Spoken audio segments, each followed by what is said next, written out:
Music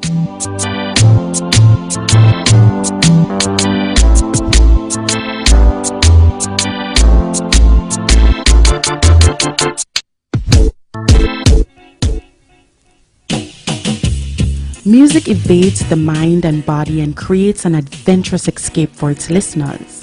It's one of the most popular modes of expression. For some, it's more than just an expression, it's a lifestyle, while to others, it is the most accessible form of therapy. Wherever you reside in the world, there is one thing we can all agree on about music. It is powerful. Amazing grace, fly to face, the boy them a chase, top them base. The relationship between music and memory. First of all, the brain is an incredible tool. There are recent studies have shown that people who have lost their memory completely, they don't even know their own name.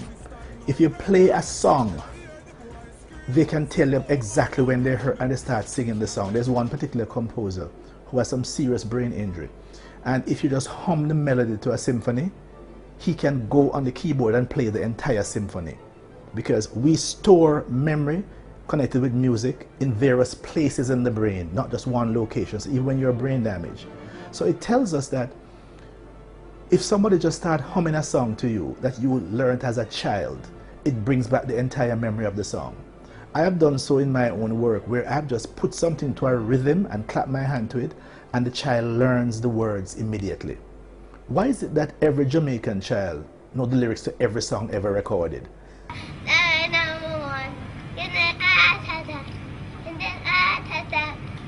And them don't know them schoolwork. Once you put it to a rhythm, it's as if what the rhythm does, it lubricates the sound past the eardrum right into the head. So yes, the music aids melodic music, rhythmic music, music that you find enjoyable. It aids memory and recall, and it embeds the thing much longer in your long-term memory. Back in the days when they used to have karate movie, you know, and when the movie over, I see people come out and start, you know. So that's how music powerful, you know, because in your music, you claim a character, you know, so people listen to it lyrically, you know, and start playing a character there. The music don't influence you to the violent stuff. It's we want to do violent stuff. It's entertainment, and people should take it as entertainment only. That's what it is. It's entertainment. It's just music. Dancehall music, it cannot be blamed wholly and solely for crime and violence in the society, but it contributes, and everything of it contributing factors. At least three fire near me. Anyway, you hear me? And the one teacher, me bust me gun them anyway you dismiss her. In front of the officer, bullet that on them over. So clearly, yes, the music, the rhythm, it shapes you emotionally, then it predisposes you to listen, and ultimately it predisposes you to behave. The role for me that I have found that dancehall plays is less related to actual behavior and more related to a kind of symbolic ideology, symbolic practice. So I haven't been able to, and I haven't conducted a study in that way that would say cause and effect. But what I have found based on my research, based on my discussions with individuals who are immersed in dancehall culture, or you know, immersed partially or otherwise, is that the dance hall for them is a place of catharsis. They go and enjoy themselves, release tensions, have fun, and then they go home. The more a child, the more a person sings about, talks about, experiences a theme, what it does, it desensitizes them to the theme. So if you sing about killing, it is easier for you to kill somebody, because you have just dehumanized them. I heard about a situation where a young man who again was charged with, you know, murder, young man, young teen, he was shocked when his behavior caused the other person's death, because I never know what I did. I feel someone else get up back afterwards, because they were playing just what they see on the music video, right? So the same thing about the sexually explicit behavior taking place in the classrooms now, in the schools. The more children talk about these themes, sing about these themes, and more so, they see that adults approve of these themes. It means it gives them license to practice these themes. I haven't really met anyone who actually goes out of their way then to practice what is preached in dancehall because the dancehall said so. What I've met are individuals whose lives are lives that are circumscribed by violence, whether by choice or otherwise, and they also happen to be fans of dancehall, supporters of dancehall, practitioners of dancehall. But in terms of the chicken and egg story, dancehall causes them to be this way. I cannot make any conclusions in that direction. Dancehall music emerged in the mid-1980s with raunchy lyrics and vivacious rhythms that attracted a massive audience. This genre of music was derived from reggae music, which at the time was an avenue for social commentary on issues such as politics.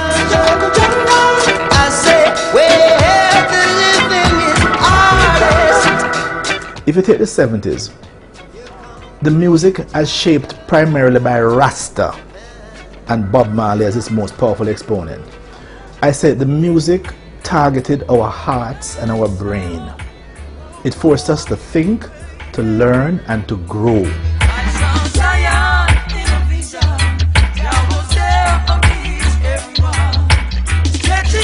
But dancehall took on a different focus, and as such, the content of the music has been reflected in fashion and lifestyles with forceful lyrics that focus on violence and sexuality, seemingly the most recurring themes in the music.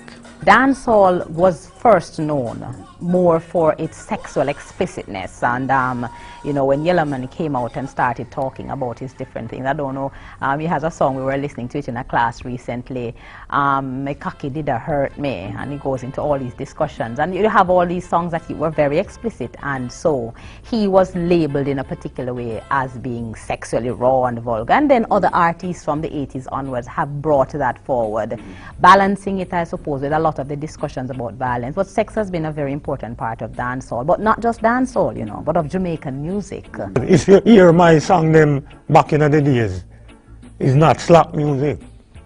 You understand? Even when I do a song name, who are the teacher for the class? Sex educational class, you know? And people back in the days, them did itchy about how the word, the lyric, you know? And them time the people used to flags my music as slackness, but it never slack, because me used to just talk about, me used to sing about, and even though me still sing about man and woman, but me not sing it like how me used to sing it back in the 80s. When we made the shift from the 80s and the 90s to dancehall, the focus of the music was no longer brain and heart, but genitals and feet. Huh? Look at the dominant theme. The purpose, as opposed to the 70s compared to the 80s and 90s, moved from the heart and the head, the brain, genital music, feet music. So it's about rhythm, the dance. It's about genital behavior. People them right now where we did have, like Barry Simon and them man there, Charlie Chaplin, Josie and them man there. Them there was dancehall time. No one a dancehall time, a mad time. The volume of violence and sexuality in these lyrics often attracts the attention of concerned citizens who are becoming increasingly uncomfortable with what they deem to be slackness in dancehall music. These concerns have been numerous, leading one to believe unwholesome lyrics in dancehall is a new trend. But experts say it has been the case for years. Slackness bust long time. You understand? I know the young people them now just a bust it. It bust long time. So for act like say at them just a bring certain things and I put it on the young people them. Nothing no go so.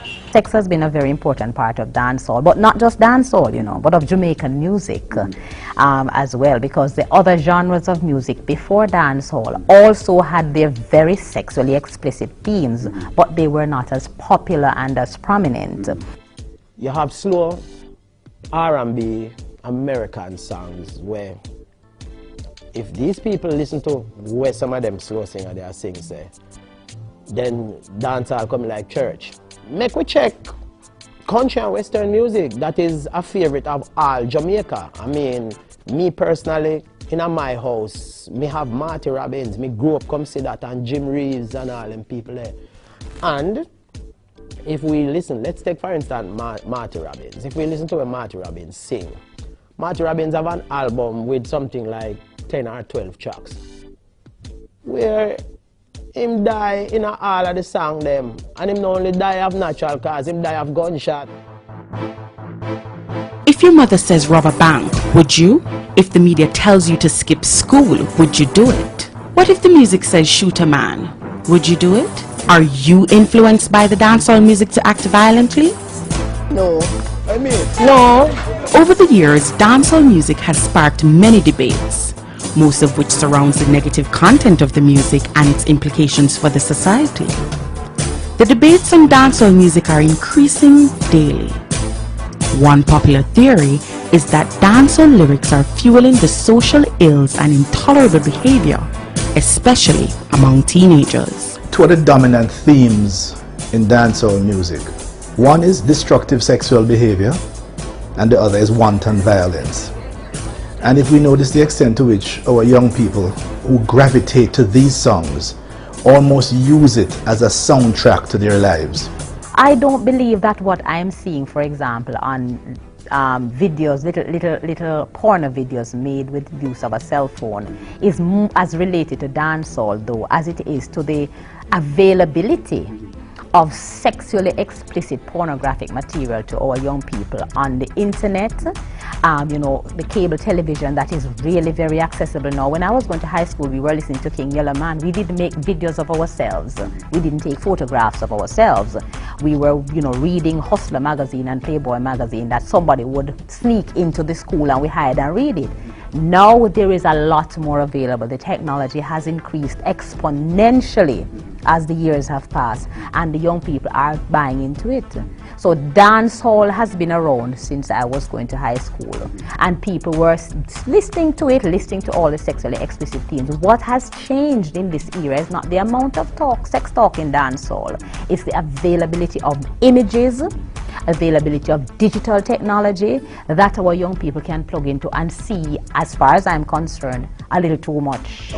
Many of the parents who bring their boys especially to me, who are not performing in school, who are getting into bad company, who are involved in all kind of destructive and violent behavior, one of the things that the parent report is that these boys incessantly and consistently surround themselves with the music of certain artists.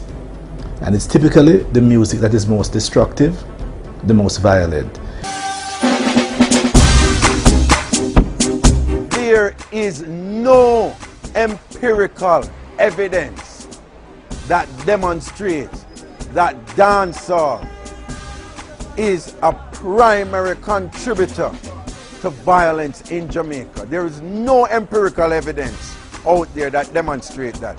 This is just primarily the opinion of people, okay? However, again, common sense can tell you that dancehall is a powerful socializing force. So for anybody to say that what is produced in dancehall is not having an effect on our young people, is not having any effect on our young people, that person would be disingenuous and would be quite wrong. All I'm saying, dancehall is having an effect on our young people, and some of those and some of that impact is undesirable and unproductive and is causing problems.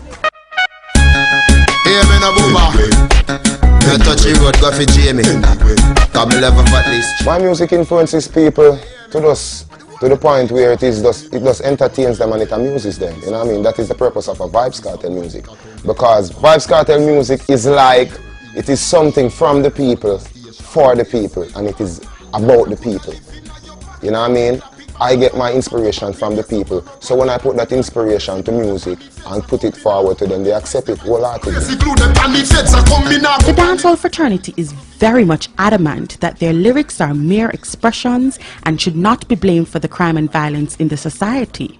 Instead, other institutions should play an active role